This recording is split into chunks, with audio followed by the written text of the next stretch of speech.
A infância triste de Filipe da Bélgica e o mistério da sua relação com o conde. O rei Filipe da Bélgica completa 65 anos, como um monarca exemplar, com uma família unida.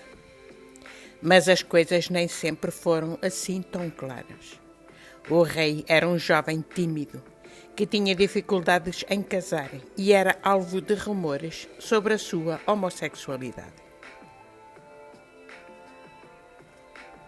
O rei Filipe da Bélgica comemora o seu 65º aniversário, a 15 de abril de 2025.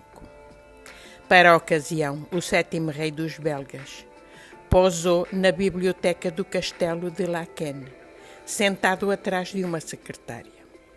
Esta nova foto oficial, partilhada pelo palácio no dia do seu aniversário, mostra um soberano sereno com um leve sorriso. Mais uma vez, o fotógrafo Bas Bogaerts foi incumbido da tarefa de imortalizar o rei dos belgas no seu aniversário.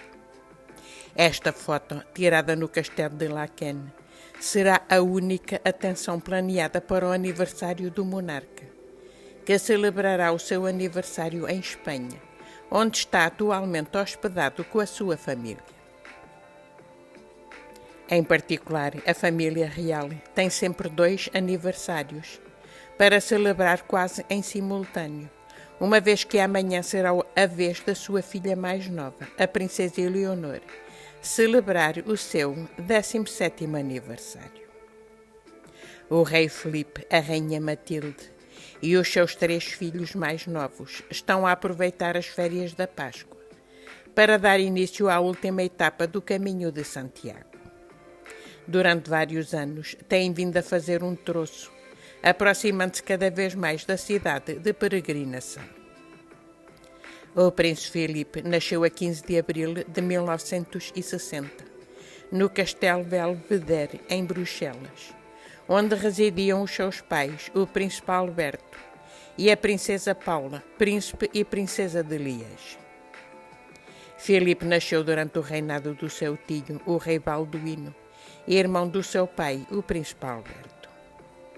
Balduíno casaria com a aristocrata espanhola Fabiola de Mora e Aragão, pouco depois, e esperava-se que tivessem um herdeiro para a coroa. Mas este príncipe não chegou e Filipe começou a ser educado como sucessor.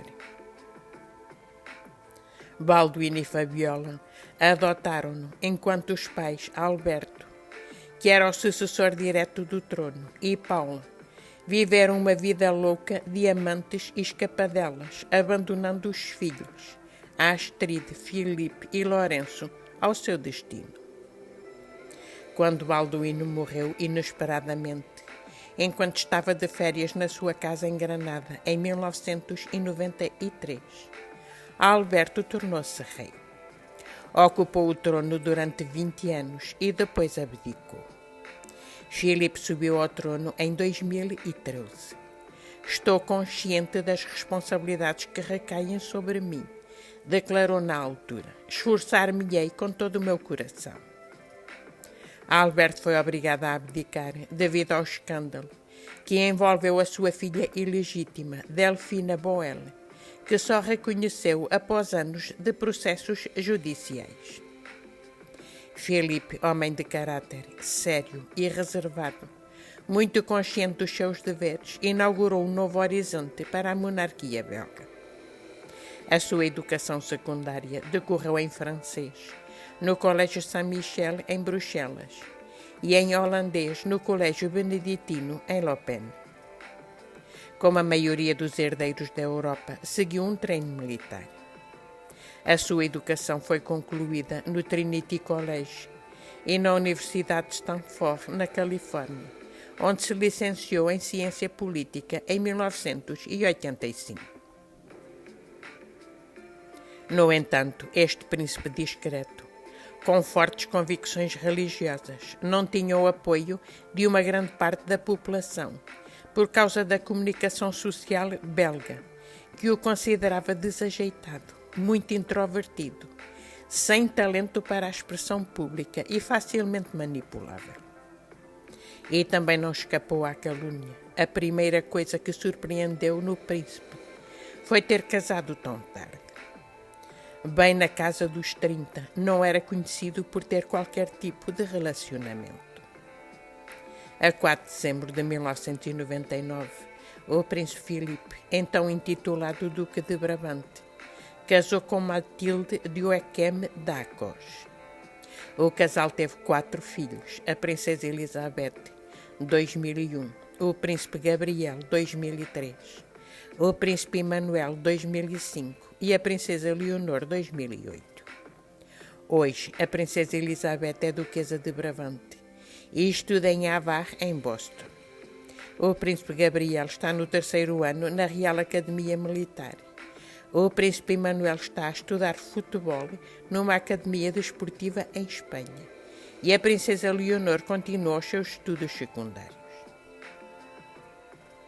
Em 2012, o jornalista Frédéric Deborsou publicou uma biografia incendiária, na qual afirmava que Filipe da Bélgica teve uma relação homossexual de 14 anos com o conde Thomas de Marchand e que o seu casamento com Matilde de Joachim d'Arcos, que conheceu em 1996, foi um arranjo, facilitado pelo seu próprio pai, que ameaçou retirá-lo do seu direito ao trono. O jornalista afirmou que o casal, que se casou em 1999, concebeu os seus 5 filhos através de inseminação artificial, no Hospital Erasmus, em Bruxelas. A família real sempre rejeitou estas declarações como insultos. Na realidade, antes do seu relacionamento com Matilde, Filipe manteve um relacionamento nunca anunciado oficialmente com a nobre andaluza Adriana Torres Silva, marquesa da Casa Mendaro. Filipe viajava frequentemente a Sevilha para a ver, mas no final a relação não deu certo. Os historiadores descrevem Filipe como uma criança triste, pelo abandono dos pais, mais preocupado com as suas infidelidades do que com os filhos, e um adulto frustrado pela necessidade de casar contra a sua vontade. Era um jovem sem amigos e sem um passatempo específico. No entanto, as alegações escandalosas sobre o seu passado fizeram com que todo o país se unisse em torno do seu novo monarca. A harmonia entre o casamento de Filipe e Matilde é evidente, e a educação que deram aos filhos, especialmente à herdeira Elizabeth, duquesa de Brabante, é irrepreensível. Formam uma família tradicional exemplar. Matilde é uma mulher católica ativa, fervorosa e discreta. Juntamente com Camila, é a única consorte europeia de origem aristocrática. Nasceu em 1973, em Uccle, perto de Bruxelas, numa família da aristocracia local, os condes Patrick de Joachim d'Arcos. Licenciou-se em terapia da fala e trabalhou em Bruxelas enquanto completava os seus estudos de psicologia na Universidade Católica de Louvain. A 4 de dezembro de 1999, casou com Filipe da Bélgica, na Catedral de Bruxelas. É fluente em 4 línguas, 2 das línguas oficiais da Bélgica, o holandês e o francês, o inglês e o italiano. Aos poucos, foi conquistando o respeito dos seus súbitos pelos seus compromissos humanitários, relacionados com as crianças e o câncer da mama. Tornou-se a maior arma da família real. Obrigada por ter assistido ao vídeo. Se gostou, não se esqueça de meter like, comentar e subscrever o canal. Um abraço, até à próxima.